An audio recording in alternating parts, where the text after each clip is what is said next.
Hi, Dr. Johnson. I've been reading about some ethical issues in publishing lately, particularly duplicate or redundant publications. Have you looked into this? Yes, I have. It's a significant issue in academic publishing.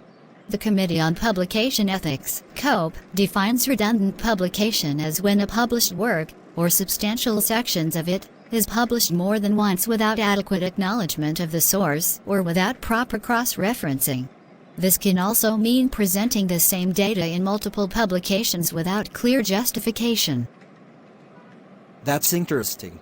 What are the main reasons researchers engage in duplicate publications? One of the primary reasons is the pressure to publish. Researchers often feel compelled to increase their publication count for career advancement, funding opportunities, and recognition. Duplicate_redundant_pub. This pressure can lead to unethical practices like duplicate publication, where parts or all of a previously published paper are published again without acknowledgement. How do researchers and editors generally view duplicate publication? According to a survey by Yank and Barnes, both editors and authors acknowledge that redundant publications occur and agree that it's unacceptable. However, they also noted that appropriate actions against such practices are often lacking. The survey highlighted the need for explicit guidelines to address overlapping manuscripts and resolve ambiguities. What are some of the guidelines or actions proposed to prevent duplicate publications? The Council of Science Editors recommends that journals have clear policies regarding sole submission and redundant publication. Journals should outline procedures to evaluate potential violations and prescribe actions for established violations. This information should be included in the journal's instructions for authors. Many journals now require authors to declare that their manuscript does not overlap substantially with other articles they have published. What if a duplicate publication is detected after it has been published? If a second paper is already published, the journal should issue a notice of redundant publication, which may be listed in indexing services like the National Library of Medicine, NLM. Some journals might refuse to accept future submissions from the authors involved for a certain period, and this information could be shared with other journals in the same field. Additionally, the author's institution might be informed. Indeed, it's crucial to ensure the originality and integrity of scientific research. The responsibility lies not only with the authors, but also with editors and reviewers to uphold ethical standards and maintain the credibility of academic publications. Absolutely. It's about advancing knowledge ethically and responsibly, not just increasing publication numbers. Well said. It's essential for the academic community to foster a culture of ethical research and publication practices to maintain the trust and integrity of scientific literature. I couldn't agree more. Thanks for the insightful discussion, Dr. Johnson. It's always enlightening to dive into these crucial topics. My pleasure, Dr. Smith. It's vital for all of us in the academic community to stay informed and uphold the highest ethical standards in our work. Hi. I've been researching the issue of redundant publication in academic publishing. It's a serious problem, isn't it? Absolutely. Addressing redundant publication is crucial because it undermines the integrity of scientific research. It wastes resources, distorts the academic record, and can lead to the dissemination of misleading information. Moreover, it contributes to the salami slicing of research, where small sections of a study are published separately to inflate the number of publications, which devalues the scientific contributions and impacts the quality of the research landscape. How widespread is the problem of redundant publication? It's quite significant. Studies and surveys have shown that a considerable percentage of articles submitted to journals are duplicates or contain substantial overlap with previously published work. For instance, a survey by Yank and Barnes indicated that both editors and authors acknowledge the occurrence of redundant publications. This suggests that the problem is prevalent across various fields of research. What motivates researchers to engage in redundant publication? The primary motive is the pressure to publish, often summarized as publish or perish. Researchers are under immense pressure to increase their publication count for career advancement, securing funding, and gaining recognition in their field. This pressure can lead some to engage in unethical practices like duplicate publication. Additionally, some might not be fully aware of the ethical guidelines or might mistakenly believe that slightly altering a previously published work is acceptable. What actions can be taken against researchers who indulge in redundant publication? Several actions can be taken, including issuing a notice of redundant publication. If a second paper is found to be a duplicate, the journal should publish a notice indicating that the work is redundant. Banning future submissions. Journals might refuse to accept future submissions from the authors involved for a specified period. Informing indexing services. Indexing services like the National Library of Medicine (NLM) can be notified to list the redundant publication. Notifying the author's institutions. The researcher's institutions might be informed, which could lead to internal disciplinary actions. What measures can be taken to prevent redundant publication? Preventive measures include clear journal policies. Journals should have explicit policies regarding sole submission and redundant publication, outlined in their instructions for authors. Author declarations, requiring authors to declare that their manuscript does not overlap substantially with other articles they have published. Thorough editorial checks. Editors and reviewers should perform diligent checks for overlap with existing literature. Education and training. Educating researchers about ethical publication practices and the importance of originality in research can help prevent such issues. What if a redundant publication is detected after it has been published? If detected post-publication, the journal should issue a public notice. A notice of redundant publication should be published in the journal. Update the indexing services. Informing indexing services to ensure the redundant publication is appropriately marked. Communicate with the authors. Discuss the issue with the authors and potentially ban them from submitting to the journal for a period. Institutional notification. Inform the author's institution, which may take further disciplinary action based on their internal policies. Can you explain what duplicate and redundant publications are? Sure, a duplicate publication is an article that substantially overlaps with another manuscript. While the texts are rarely identical, they are often referred to as dual, repetitive, disaggregated, or fragmented publications. Duplicate publications generally involve slight changes to the title, abstract, or author order, but the text is usually identical or nearly so. So how does that differ from redundant publication? Redundant publication, which includes duplicate publication as a subset, is defined by the Committee on Publication Ethics, COPE, as occurring when two or more papers share the same hypothesis, data, discussion points, or conclusions without full cross-referencing. In redundant publications, the text may have a different slant, such as varying interpretations of data or different introductions, but the underlying data remains the same. I see. The key issue with both is the lack of cross-referencing, right? Exactly. In both cases, the authors do not inform the journal editors about the existence of the other publication, presenting the papers as distinct works. This practice can be caught during peer review if journals are indexed in databases like PubMed, but it might be missed in resource-poor settings or with local journals that are not indexed. How does this practice differ from plagiarism? Duplicate or redundant publication differs from plagiarism, which involves the unauthorized use and publication of someone else's work while claiming it as one's own. While duplicate or redundant publication might be considered a misdemeanor, plagiarism is a more serious academic offense. Are there any instances where generating more than one manuscript from a single dataset is acceptable? Yes, generating more than one manuscript from a single dataset can be legitimate if they are properly cross-referenced and each manuscript addresses a distinct research question. This practice is known as salami science, where datasets are sliced into several smaller pieces called least publishable units, though the quality of such units is often questionable. What can be done to prevent duplicate and redundant publications? Prevention involves having clear editorial policies regarding sole submission and defining redundant publication.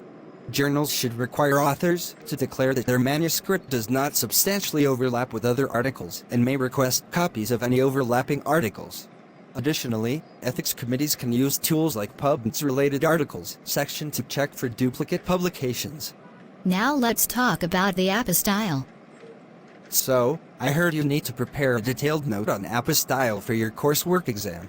Do you need help with that? Yes, I do.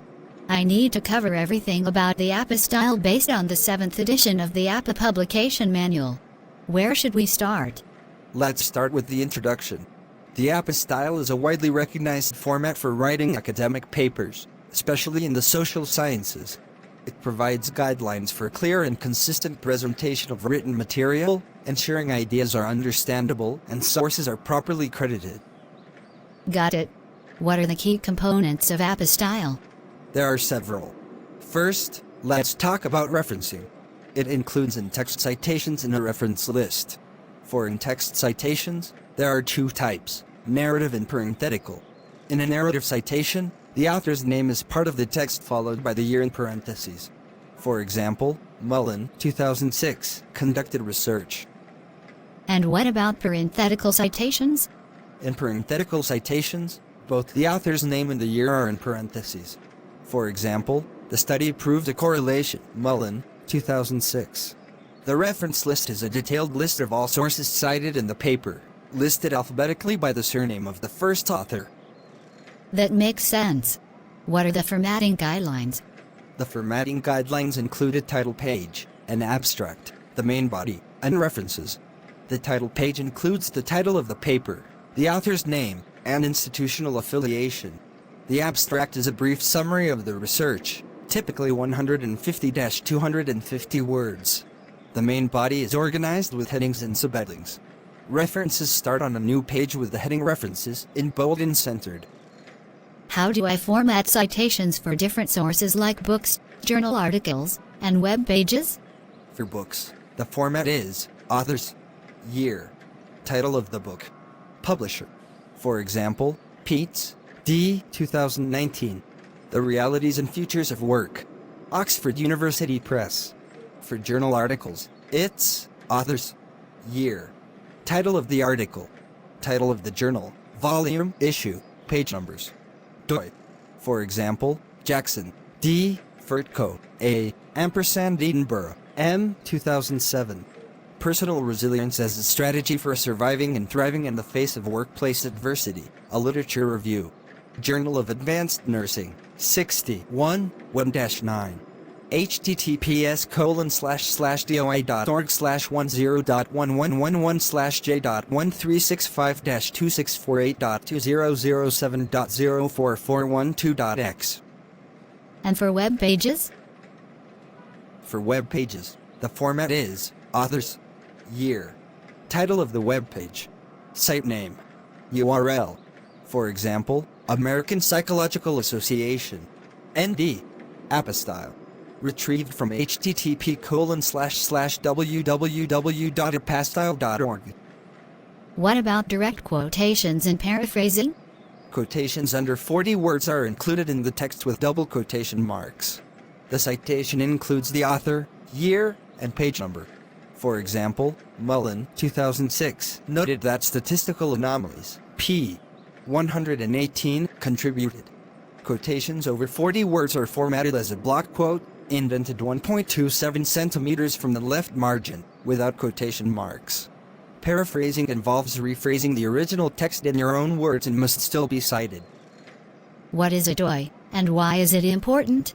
A DOI, or Digital Object Identifier, is a unique alphanumeric string assigned to a digital document. It should be included in the citation when available. For example, https://doi.org/1011/1049732312468251. I understand. How about academic honesty and plagiarism? It's critical to acknowledge all sources to avoid plagiarism. Plagiarism is considered a serious academic offense and can have severe consequences. Can you give me practical examples of in-text citations and reference list entries? Sure. For in-text citations, single author, Smith, 2020, or Smith, 2020. Two authors, Smith and Jones, 2020, or Smith and Jones, 2020. Three or more authors, Smith et al., 2020, or Smith et al., 2020. For reference list entries, book, author, AA, year. Title of work, capital letter also for subtitle. Publisher. Example, Strunk, W, Junior, ampersand White, EB, 1979. The Elements of Style, 3rd ed. Macmillan. Journal article, author, AA, author, BB, Ampersand author, CC, year. Title of article. Title of periodical, volume number, issue number, pages. Doi. Example, Clark, J.S., Ampersand Smith, PA, 2019. Exploring the Unknown, A Journey Through Research. Journal of Research, 34, 2, 123-145. https://doi.org/10.123/jr.2019.0002. Thanks. So, to conclude, Apa style ensures clarity and uniformity in scholarly writing, right? Exactly. It helps readers focus on the content rather than the format. Proper adherence to Apa guidelines reflects the writer's commitment to academic integrity and enhances the credibility of their work. Now, let's talk about philosophy, its branches, its relation to science and more. Hey, I've been diving into this philosophy study material for our exam. The first question really got me thinking. How do you understand the philosophical attitude? I find the philosophical attitude fascinating. It's about questioning the world and our understanding of it rather than taking things at face value. It's like shifting from just seeing objects in the world, which we do in our natural attitude, to reflecting on how our consciousness perceives these objects. Exactly. In our natural attitude, we don't really question the existence of objects. We just accept them as facts. But in the philosophical attitude, we start to question how we know these objects, how our consciousness relates to them. That's right. This shift is crucial because it moves us from just experiencing the world to understanding the relationship between our consciousness and the world. K.C. Bhattacharya's concept of the theoretic grades of consciousness explains this well. He talks about 4 grades of thought: empirical, pure objective, spiritual, and transcendental. Yes, empirical thought is straightforward. It deals with objects we can perceive or imagine perceiving, like in physical sciences. But pure objective thought goes beyond that. It deals with values like freedom, justice, and truth, which don't have a physical existence, but are still significant. Exactly. Then there's spiritual thought, which is more subjective and personal, focusing on concepts like God, self, and spirit. These don't have an objective existence, but are significant to individuals. And finally, transcendental thought, which Bhattacharya describes as neither purely objective nor subjective.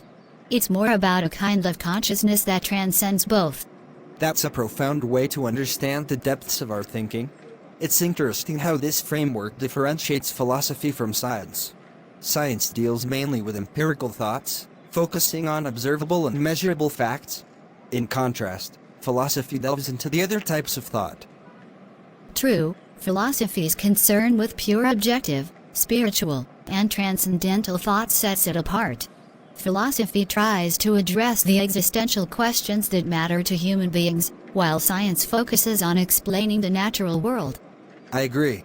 This distinction shows why philosophy is important. It helps us understand our place in the world and addresses the bigger questions of existence, morality, and meaning. Absolutely. And the philosophic attitude encourages us to keep questioning and exploring these deeper aspects of life.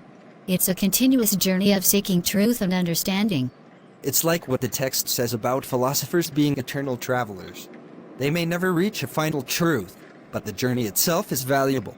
Practicing philosophy isn't about finding definitive answers, but about the ongoing quest for understanding. That's a beautiful way to look at it. And it ties into how philosophy also transforms our personalities. Engaging with these deeper questions changes how we see the world and ourselves. Yes, and it shows how intertwined philosophy is with other areas of human thought, like literature. Both try to make sense of the human condition, even though their methods are different. That's true. Literature provides insight into human experiences and emotions, while philosophy provides a framework for understanding these experiences in a broader context. Both are essential for a deeper understanding of life. I couldn't agree more. Philosophy and literature together help us navigate the complexities of life, making us more reflective and thoughtful individuals.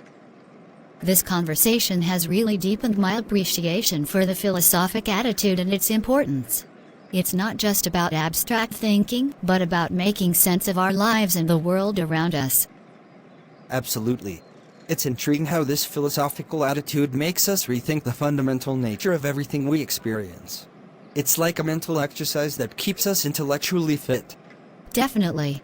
And speaking of fundamental nature, what about the relation between science and philosophy? The text mentions that while they have different methods, they both aim to understand the universe and our place in it. Yes, science focuses on empirical evidence and observable phenomena, aiming to explain the how of things. Philosophy, on the other hand, is more concerned with the why and the implications of those explanations. That makes sense. Science gives us the tools and knowledge to manipulate and understand the physical world, but philosophy pushes us to question the broader significance of that knowledge. For example, just because we can do something scientifically, should we? Exactly. Ethical questions are a big part of philosophy. It examines the moral implications of scientific advancements and how they affect human life.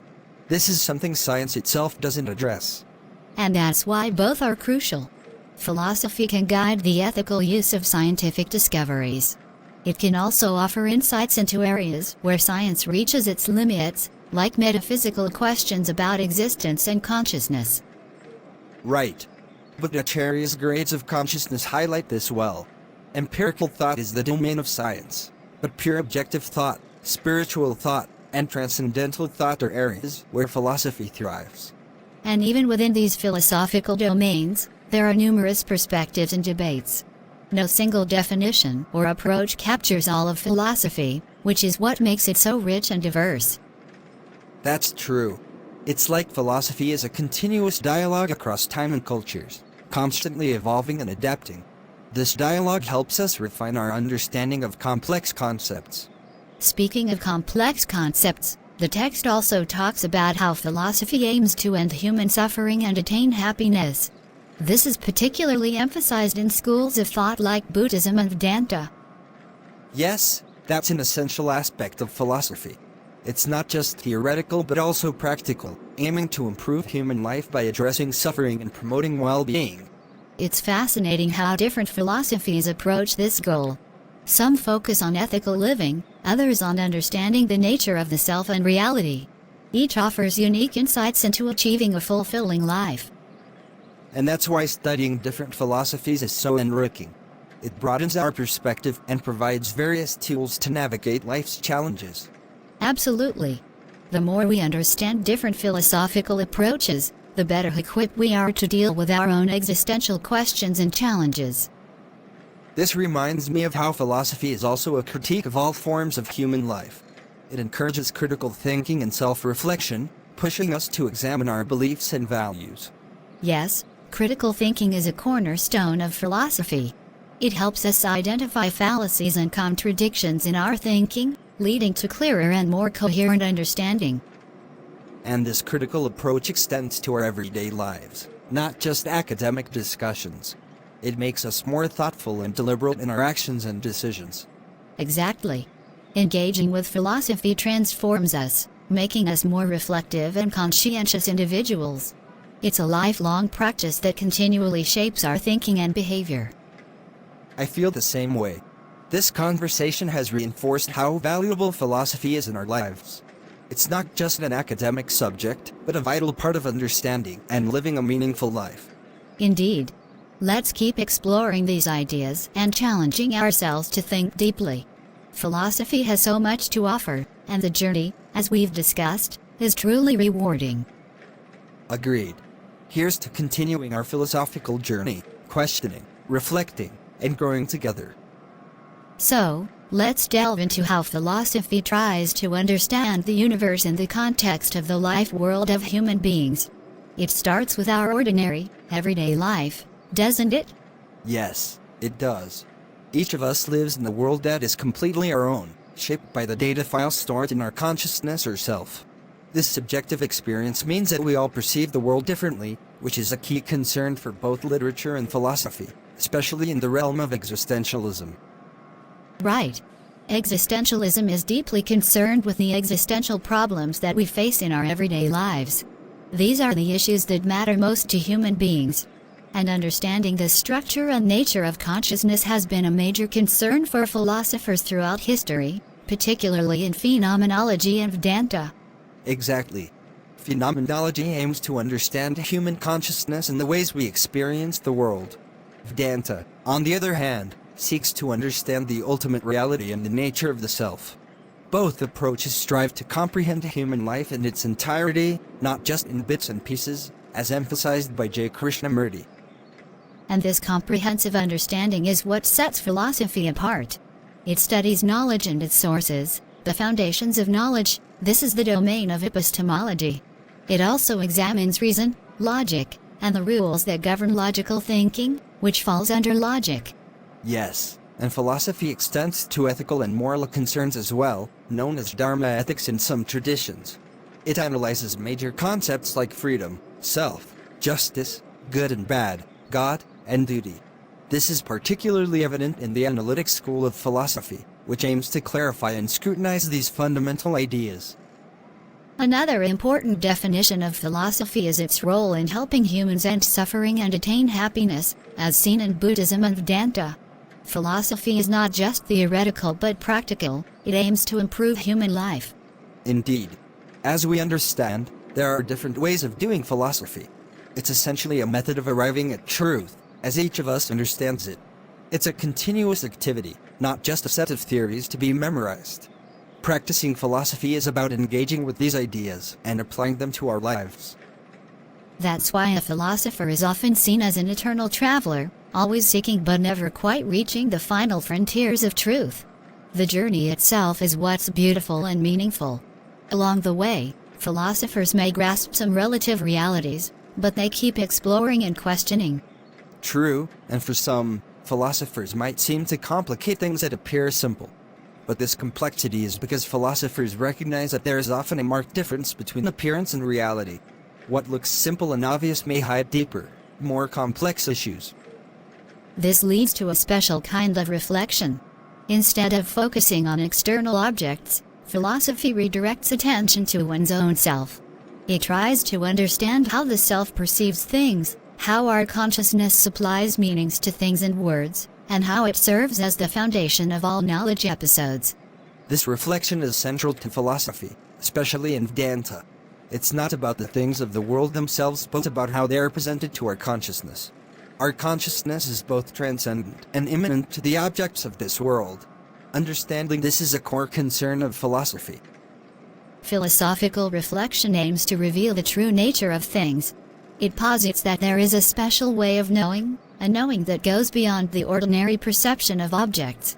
This kind of knowing is integral to the philosophical pursuit. Absolutely. This deeper reflection and understanding are what make philosophy a continuous and transformative activity. It's about engaging with the world and our consciousness in a way that constantly challenges and expands our understanding. And this ongoing journey of philosophy, with its profound reflections and insights, is what makes it so enriching. It's not just an academic pursuit but a way of living and experiencing the world more deeply.